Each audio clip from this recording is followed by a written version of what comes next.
Okay, in fact, in the last segment, if I have time, I want to play that Pennsylvania brainwashing ad one more time for those that just joined us. But right now, I want to play a clip of Obama from a commencement speech in Michigan late last week. And when you listen to what he has to say, it's so arrogant. He's saying you basically can't criticize the government because the government represents the people. And we're a democracy. No, in a democracy, 49% can be robbed by the other 51%. In a democracy, if they ship in enough illegal aliens, they can vote to take our guns, whatever they want, and then we'll lose our Second Amendment. In a republic, everyone's rights are protected. And Obama knows that.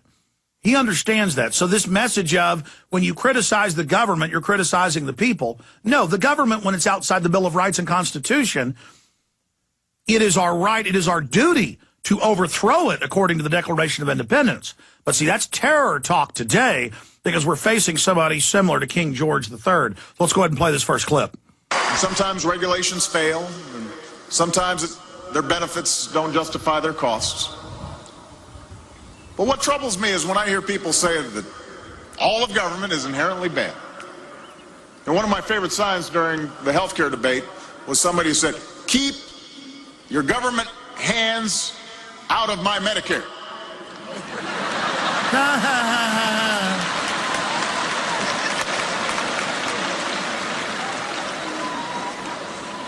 Which is essentially saying, keep government out of my government-run healthcare plan. These are arguments we're having. So that's how his logic works. We have a 10% growth rate on average, no inflation. From 1789 until 1913, 97 years ago, we get a private banking cartel. The banks are robbing us and looting us. The people are saying, don't take over health care, lower the quality, and raise the cost as a tax to the bank-owned insurance companies. And that's what the health care plan does. We've got the banking bill. And I was going to go over that. If we have time, I will. Where subsection by subsection, the big mega banks wrote it to where they can only be involved in banking and can shut down their competition. And it surveils every transaction you make in your own bank account. No longer if it's $10,000 does the government get a report. Now everything you do is in a government database. Then it can be stolen, lost, abused, used. I mean, this is so horrible, section by section. And that takes us now to Obama takes digs at birthers, GOP, and his adversaries. And everything he's saying here is true. In fact, first let's play Bush. Bush making jokes about the WMDs. We'll cue that up and play that in a moment. Because this is similar.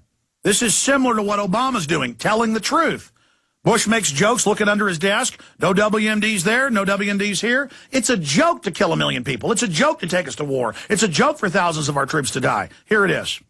Those weapons of mass destruction got to be somewhere.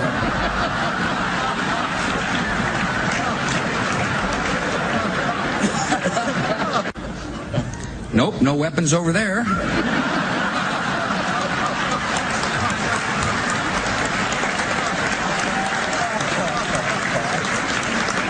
Maybe under here.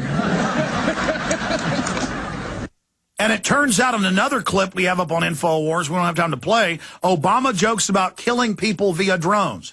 This is all meant to throw it in our face and just to train us to accept anything.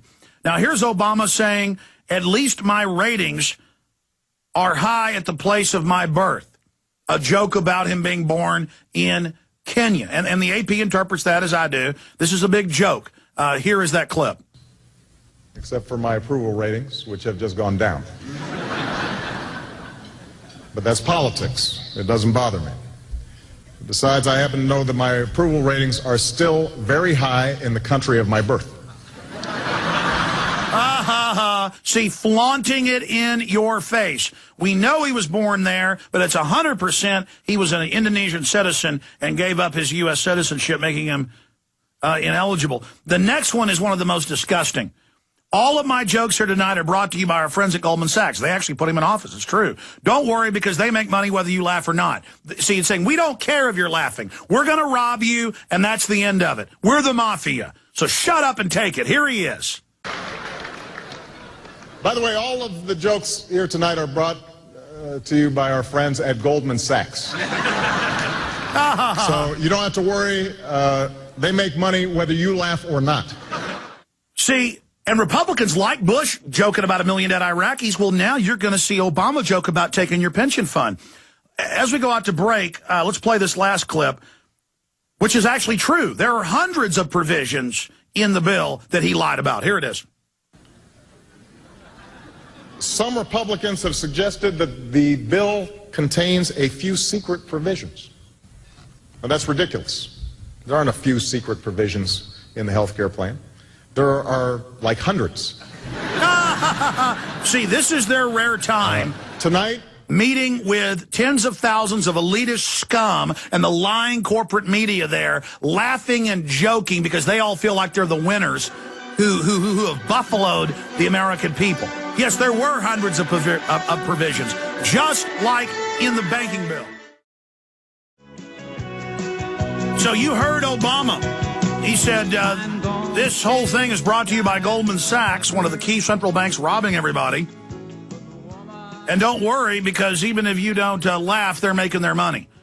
Just an arrogant message. And he also went on to joke about drones killing people. It's not a laughing matter. Even if it was a righteous war, it's totally illegal. But even if it was righteous, you don't joke about the fact that they kill whole families who are innocent. But it's a big joke to him, and it's a big joke to Bush, because the ruling class relishes the fact that they get to rape you. They relish that they're lawless and above the law. They love it. And all over the country, they're running ads similar to this one to intimidate taxpayers, people who are bankrupt. Nice car, nice house. We're God. We're the government. We're watching you. You're just a little slave. We've used your money to take over. And, hey, we don't care if you don't laugh, because we're going to rape you one way or the other. Your name is Tom. You live just off of 5th Street. Nice car, Tom. Oh, nice yeah. house. What's not so nice is you owe Pennsylvania $4,212 in back taxes. Listen, Tom, we can make this easy. Pay online by June 18th, and we'll skip your penalty and take half off your interest. Because, Tom, we do know who you are. Find us before we find you. That is terrorism. That is taking your tax money and running ads like that. See, it was public service announcements forever about tattle on your neighbor if they're smoking pot or spanking their kids, or, you know, oh, the government was being reasonable telling us to tattle. And now they're just saying, we're watching you with satellite. We know who you are. We're going to take everything you've got.